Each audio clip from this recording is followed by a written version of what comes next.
বিশ্বনবীর মুচকি হাসির ফাঁক দিয়ে দাঁতের দিকে তাকালে মানুষগুলো সব পাগল হয়ে যায়। স্মাইল দিতেন বিশ্বনবী, স্মাইল, মুচকি হাসি, তাবাসসুম। বিশ্বনবীর মুচকি হাসি দেখলে মানুষ পাগল হয়ে যেত, পাগল পাড়া হয়ে যেত। তারা বলে না না, এ মহামানব তো কখনো পাগল হতে পারে না। আবার মিলাতে লাগলো আবু জাহেলের কর্মীরা বলেছিল এটা নাকি বড় জাদুকর, কিন্তু তারা বলে না না, এই অসাধারণ লোকটা জাদুকরও হতে পারে না, সে তো কোনো মন্ত্র পড়ে না। জাদু করার জন্য মন্ত্র পড়ার দরকার আছে না নাই? বিষ্ণুনবী কি মন্ত্র পড়তো? বিষ্ণুনবী কি পড়ে শোনাতো?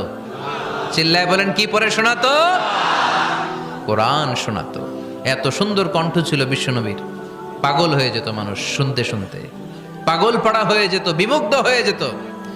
তারা সবাই বলতে আরম্ভ করলো, আবু জাহেল তুমি মিথ্যাবাদী। তবে